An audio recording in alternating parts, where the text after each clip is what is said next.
Right. So, because I know in your video, didn't you say like maybe every 3 minutes or so is probably ideal for like looking up a word Yeah, well, I when mean, you're watching? So, but when you're like as early as I am, do you think it's normal to just go like for a while without really like am I still benefiting in the early stages if I'm not looking up something every few minutes? If I'm just listening? yeah, well, like the way that I would think about it is you have reading and listening. Hmm. And I would count watching with target language subs as a form of reading. And so in general, reading is just inherently easier than listening because you can go at your own pace. All the words are written right there on the screen. You don't have that issue of not even being able to make out what they're saying because it's so fast and so blurry and everything. And so, because reading is inherently easier, I would think of it as when it's really through reading that you're learning new vocabulary and getting better with the grammar. So, you're really kind of pushing your cutting edge forward. And then when it comes to listening, it's just a matter of learning to hear what you can already read. So yeah, because your reading ability is always going to be better than your listening ability, when you're doing the reading, you're pushing your cutting edge forward, and when you're listening, you're kind of just trying to close that gap between your listening and your reading. So when you're watching something with target language subtitles, for example, which I think is probably the best way to start spending time reading early on, because when you're reading a book and you don't understand that much, it's really hard to get anything out of that experience. But if you're watching something with subtitles, then you have the music, you have the visuals, you have the emotionality of the way the voice actors are pronouncing things or whatever, or normal actors, whatever, or just people. And so you have all there's just a lot more going on that can help you guess roughly what they're saying, and that not only makes it more comprehensible, but also it just makes it more engaging, more entertaining. And Right. so yeah, I would say when you're watching stuff with subs, then you will be able to look stuff up because you can copy and paste whatever's there into the dictionary. And Mhm. so I think that would be a good time to try to look something up every couple of minutes and then just look for words that look familiar to you. Because if a word looks familiar, that probably means that you've seen it many times in the past. And if you've seen it many times, that probably means it's common and worth knowing. Like, have you ever heard that of the rule of seven, I think is what they call it? I think so. Yeah, it's like some rule in marketing where like you have to show a potential customer an advertisement 7 times before it really registers consciously as something that Yeah. they notice. So I Hmm. just think it's the same thing. It's like the first 7 times you see a word, it just like you don't notice it at all. But then on that seventh or eighth time, it suddenly kind of sticks out at you, and you're like, "Oh, what's that? That looks familiar." So those So are the words not that you want to just try to look up. so not like pausing because of course the speaking speed being, whatever the subtitle is going by kind of quickly. It's like I can't read the whole sentence sometimes, Is Yeah, it yeah. I is wouldn't it even best worry to about pause or that. not? Like, well, you want to pause when you actually look something up, or you want to pause when it looks like you might have been able to understand the sentence if you have a little bit more time. Mm. Because a lot of sentences you'll immediately recognize, like, oh, there's a bunch of kanji I don't know in there. So you'll know it's not I plus one, right? You know that there's a few steps between you and understanding that sentence. Mhm. But if you see a bunch of words that you know and it looks almost like, oh, wait, like I knew a bunch of that, then it might be worth pausing and trying to spend a few more seconds really working that out. Right. And also, if a word sticks out at you, you have that experience of like, oh, that's familiar. What's that? That's also a good time to pause and then actually look up what that word is. Mhm. Should I be concerned with the difficulty level, you think, in the beginning stages? Of like the immersion content. Right. I kind of view it as there's this balance between comprehensibility and engagement. And so some Right. people, to them, it's actually more important that what they're consuming is comprehensible, and it's less important that it's entertaining because for some people, trying to consume a piece of content that they understand very little of is just inherently very unpleasant, and it just really irks them. So for those people, they might actually have a better time consuming something that's like made for children or made for learners. It's essentially dumbed down and watered down, but comprehensible. And they will just enjoy the fact that they're actually understanding it, even though the content itself is boring. Whereas for a lot of other people, they're okay with, or they can train themselves to become okay with not understanding a lot and having a lot go over their head. And that's totally fine as long as they're consuming something that they're actually engaged in. Like, they're learning Japanese because they like anime and they're actually watching their favorite anime or anime that they like. And although they're missing a lot of it because they actually have an attachment or are invested in that anime, it becomes a overall better experience than trying to force themselves to go through something boring but understandable. And so ultimately, it's just about finding where is the ideal point on the spectrum for you, where you're like, you just have this scale between like comprehensibility and then engagement. And so personally, I was always very heavily biased towards the like engagement side of things. And at the beginning I was only understanding like 5% or whatever, and I just worked my way up from there. But yeah, it's totally valid no matter where you are on the spectrum. You just got to find out what works best for you. So when should I, like, how will I know when I should start reading like manga, for example? Is it just when I feel like subtitles are easy, or will Well, they not feel easy even at that point? Probably. there's no wrong answer, and I mean, if you're starting to wonder like, hey, I feel like it might be beneficial for me to read some manga, you can just go try to read some manga and just see what your experience is, because worst comes to worst, you just decide, actually this is still pretty rough, so I think I'm going to come back in a month and just Right. go back to subtitles for a little bit. So I mean, the thing with subs is that in general, watching stuff with subtitles is pretty comparable to reading manga, because like if we're talking about anime, right, most anime are actually an adaptation of a manga, and they'll actually be having the voice actors recite the line like word by word, so you hear the identical language, whether you're, well, not here, but you'll come across the identical language whether you're hearing it in spoken form in the anime or written form in the manga. And so from just a difficulty perspective, really the only advantage of watching it is just that there's more action happening. So sometimes when you're understanding less, it's just a smoother experience. Mhm. But really, at any time, you could just decide you want to do manga instead. And some people just also find the experience of trying to follow along with the subtitles, even though they're like going by so quickly, to be unpleasant, and they prefer manga that way because they don't have it. Just makes them feel kind of uncomfortable. They're trying to follow something that's just too fast for them to follow in a way. So like Mhm. for me, I can just sit back and just allow them to kind of blow past me, and I'm just like, I get whatever I get. But yeah, for the people that don't like that experience, then they might find it better to read manga from the beginning. The real question is, when do you move on from something like manga or watching with subtitles to what I call raw text, which is where there's no pictures or anything. It's like just words. And Mhm. that I would say, yeah, once reading things that do have some kind of visual element or something starts to get pretty easy, that's when okay, let me move on to the next level of challenge. Right. So another thing I was wondering about. But another point real quick. Uh, So with the listening, so that was talking about reading, right? right. So that's where you what when you're going to be pushing your cutting edge forward in terms of vocabulary and grammar. And then for listening, it's just a matter of catching your listening abilities up to what you can already read. And so in your case, there's probably a lot of words that if I just showed it to you out of context, you could tell me what it means.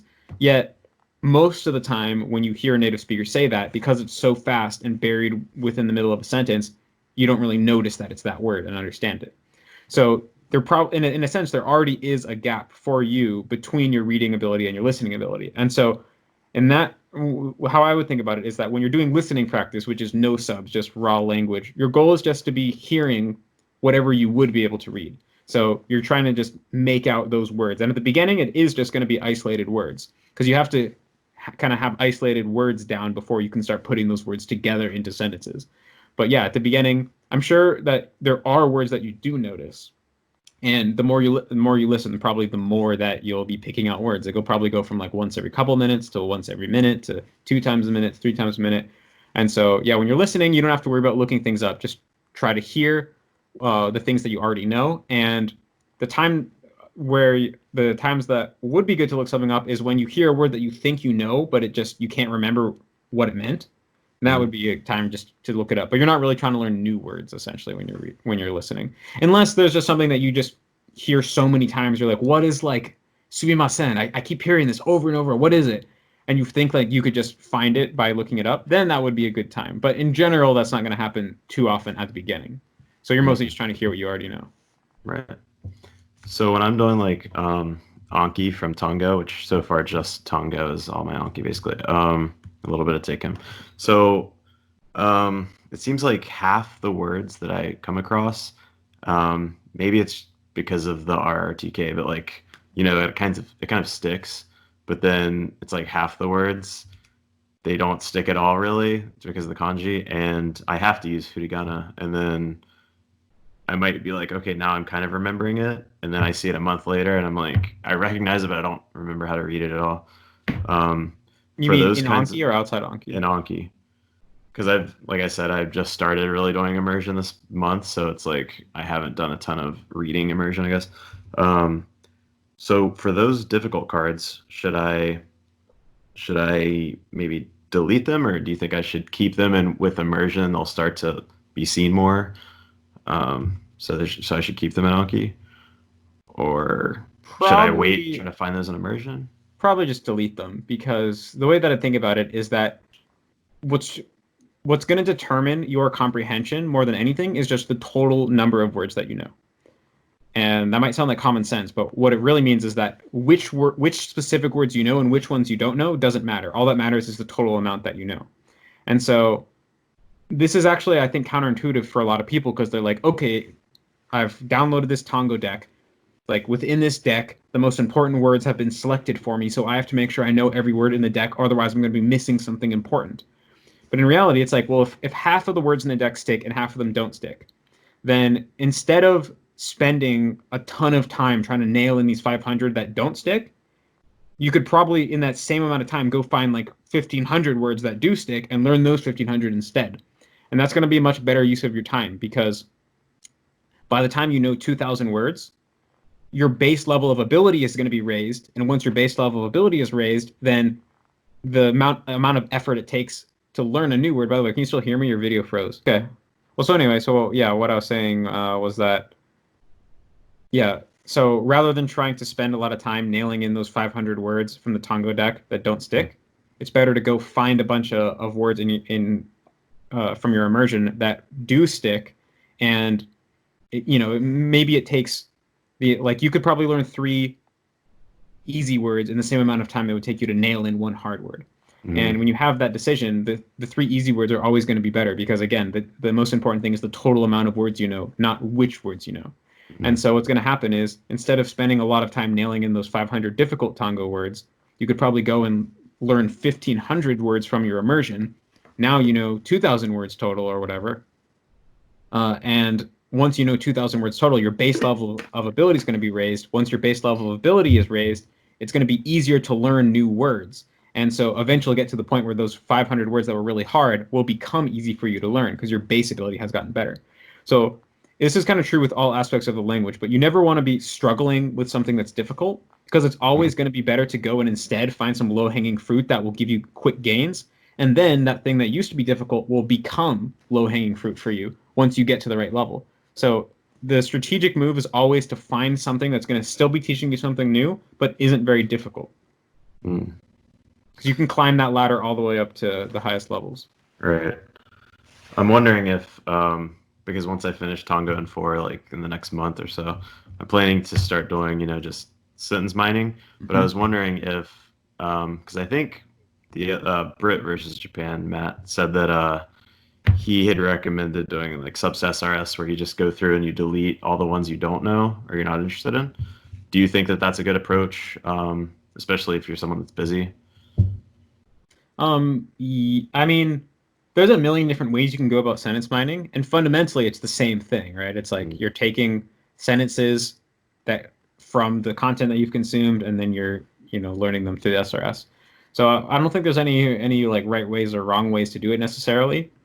Matt, like Brit vs. Japan's specific way of doing that, actually, I don't think it's going to save you that much time because it requires you to essentially rewatch the episode inside of Anki, and that's mm, going to take a lot of time. So something that could probably sure. save you a little bit more time than that would be to, yeah, before you watch a show, obtain an S subs SRS deck for that show, and then as you're watching the show the first time, like watch it with subtitles, and then if there's a sentence that looks good, then just pause it at that time, find that sentence within the subs SRS deck, and then move it into your main sentence deck, and then just go back and keep watching the show, and then at the end of the show, delete all the ones that you didn't move into your main deck. Mm, And so this way, you're kind of killing 2 birds with 1 stone. You're immersing and making getting the cards in the same go. in the same instance rather than watching the show once, then going through the show again in Anki and deleting all the ones you don't want. Mhm. So in my Anki right now, so my interval for minutes is like 125 or 125 and 120, I think. But is it normal on day one to like not say like I see the card and then I see it in 25 minutes? Is it normal to maybe just have forgotten it, like because you're still kind of learning it, and like should I not fail it? Should I still hit good because I know that I'm still in the process of learning it that first day, or should I just keep hitting fail over and over? I feel like that seems stupid. Well, personally, I always just use the default learning steps. So I just had 110, Mm, and I would just, yeah, if I didn't remember it, I would fail it. And mm, even if I kind of remembered it, but it was iffy, I would still just fail it.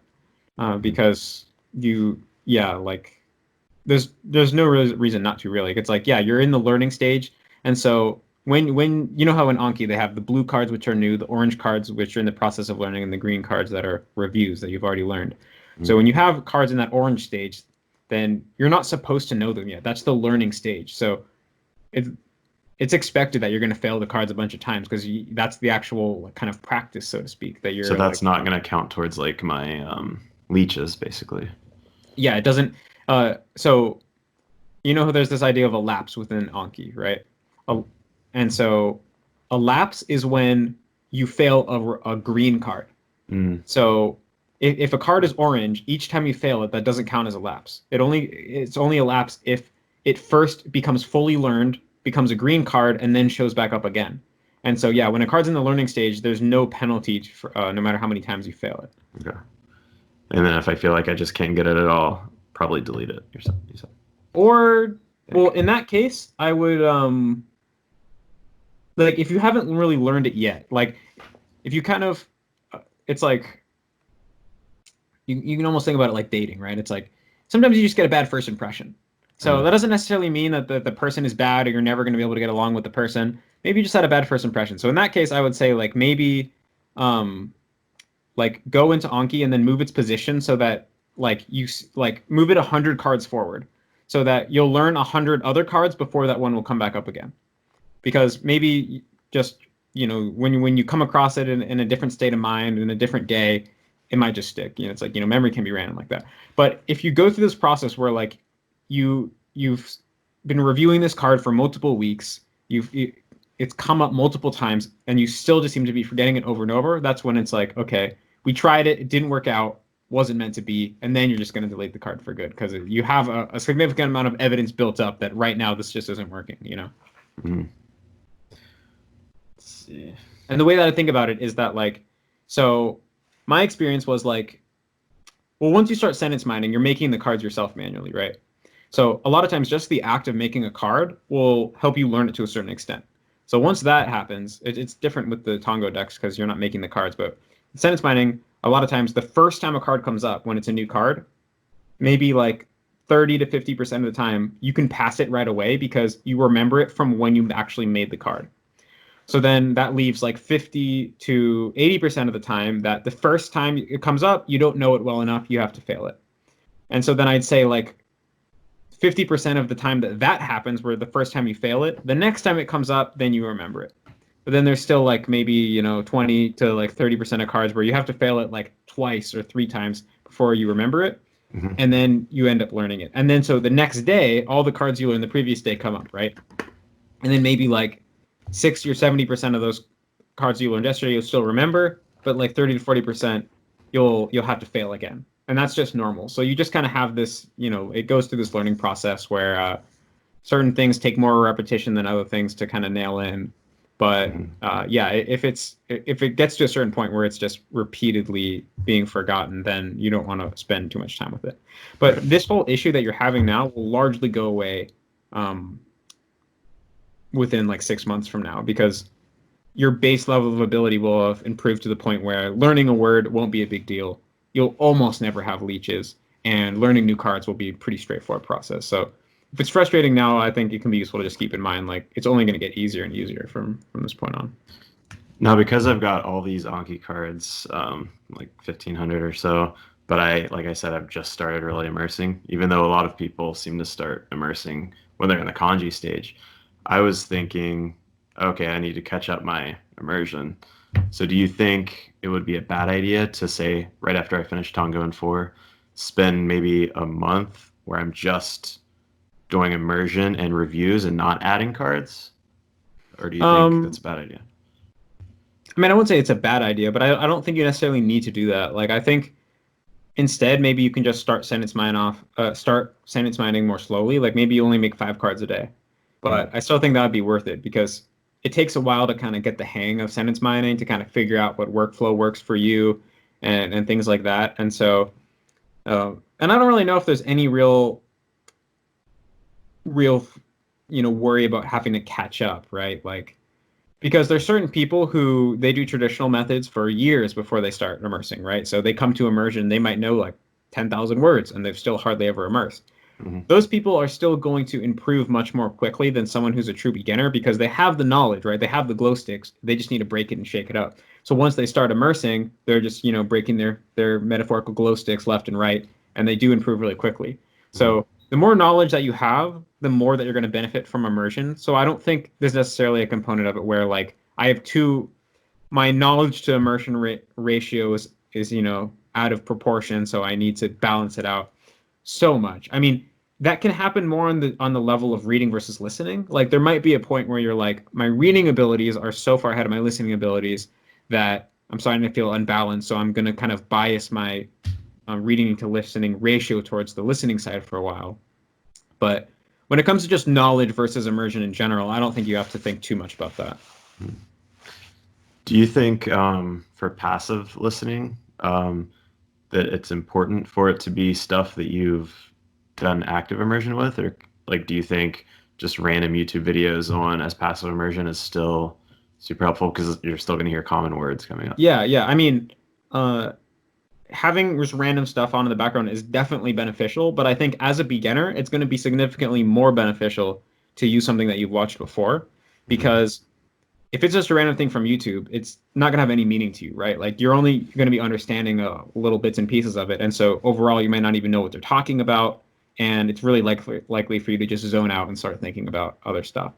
Whereas if it's a show that you've watched before, there's going to be a lot of cues that let you know like what part of the show you're seeing, right? Just from the sound effects, from the voice acting, from the music. So you're going to know exactly what's going on in that scene, and because of that, it's going to have a lot more meaning to you, and it's going to be a lot more likely that your mind is willing to kind of pay attention and follow along with what's happening, and because of that, you're probably going to get a lot more out of it. So I'd say if you can, it's worth trying to set up a workflow where you are listening to things that you've actively consumed once. Hmm. Once you get to a more advanced level, then you don't have as much of that issue because even if you're listening to a random YouTube video, you're understanding almost all of it, and so it can be just as engaging even if you're listening to it for the first time. It's kind of like how in English, right? Most people listen to podcasts while they're commuting or while they're cooking, and they're not, most of the time they haven't listened to that podcast before. It's a brand new one, but it's because they are so good at English they can follow along while they're cooking to a podcast I've never heard before, right? So it starts to become more like that as you reach a higher level. So, in your experience, obviously when you're starting out, you understand like nothing, and then I'm guessing you get to a point, right, where you understand a lot, but you still are maybe like missing thousands of words. But Mhm. when you get to that point, did you feel like it became more fun maybe to engage with the language or like easier to engage with the language? Yeah, like I feel like there was definitely a sweet spot that I reached where I understood enough that immersing was very engaging and I could follow the plot of most shows I was watching. Yet there was still enough that I didn't know that there was tons to learn and learning new things was really easy. And then there definitely was this golden spot. Like I remember it was probably around 1 year into learning Japanese for me, where like I remember specifically I was watching Sword Art Online and it was like this show is dope. I'm enjoying the show and I'm learning new words that are actually valuable. Because the thing is, once you get to a higher level, there's still a lot of words you don't know, and you need to learn these, the rest of the words in order to really reach fluency. Yet most of the words that you're learning, you're only going to see once every few months. Mm. So they don't feel very valuable, and it's hard to really be motivated to continue to learn these rare words that, although yeah, technically you need to know them because they show up and all natives know them, it's not as clear that it's going to help you. Whereas there is this golden spot where you understand enough where you know what's going on, yet the words you're learning are still valuable. Like you learn a word and then you see it in the next day, you start seeing it weekly, and so you can feel your progress. You can feel how the work you put in directly correlates to you moving towards your goal. And really, that's like, in a way, once you move past that and you're at that stage where you're pretty decent, yet you still know you're not where you want to be, you're just going to be constantly yearning for that stage that everything was going, with those golden days. And I think that's why a lot of people get tempted to learn a new language before they've really hit fluency, is like they just want to replicate that golden period where it was so easy to make quick gains. Right.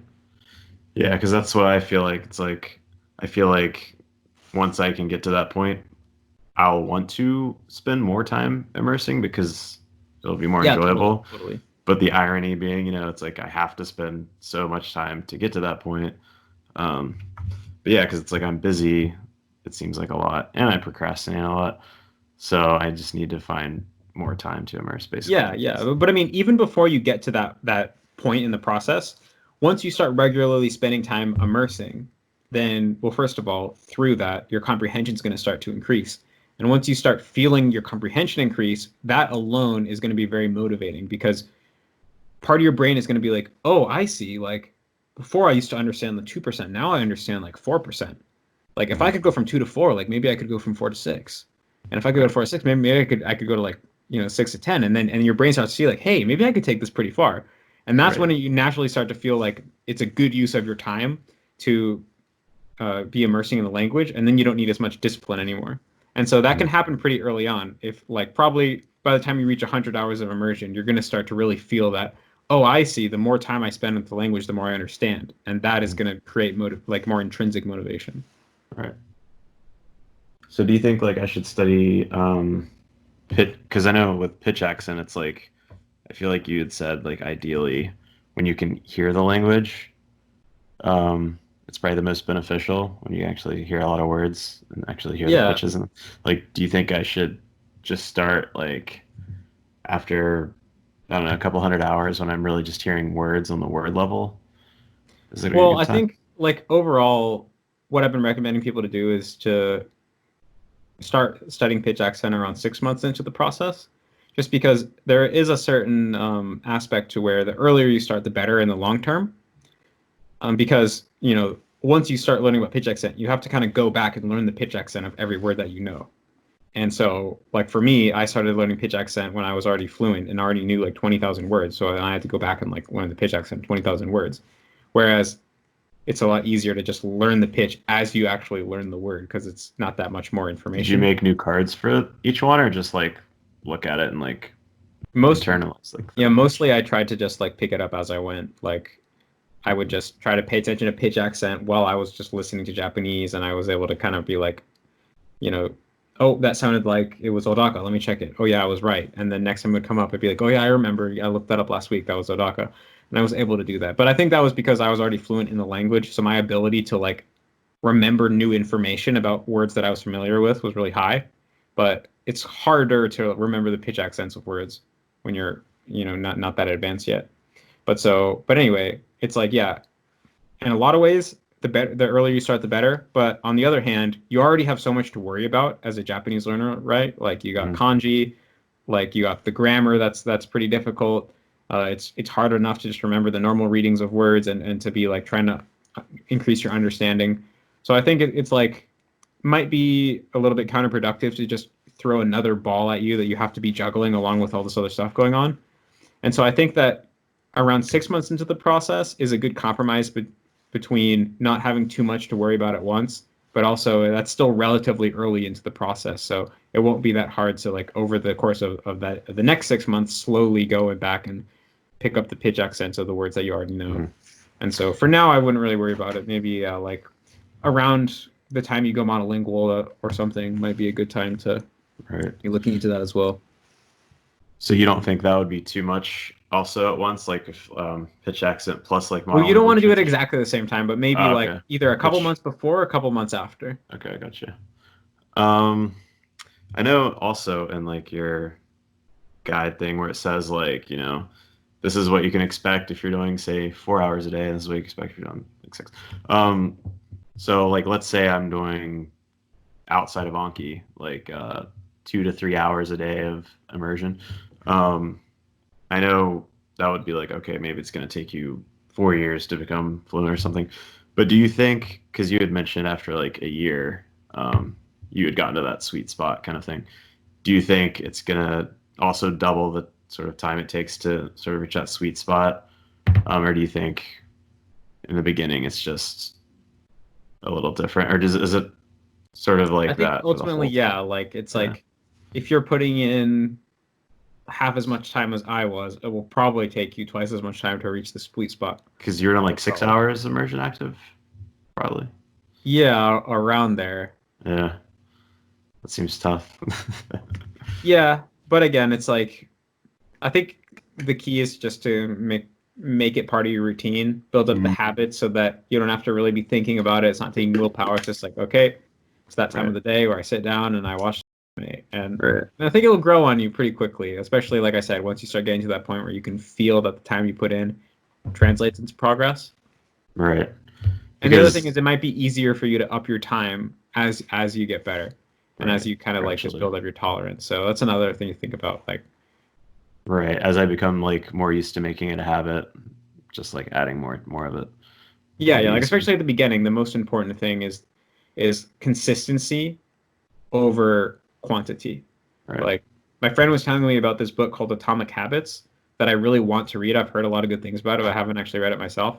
But my friend is telling me one of the things that he talks about in that book is that the key to building habits is consistency, not quantity.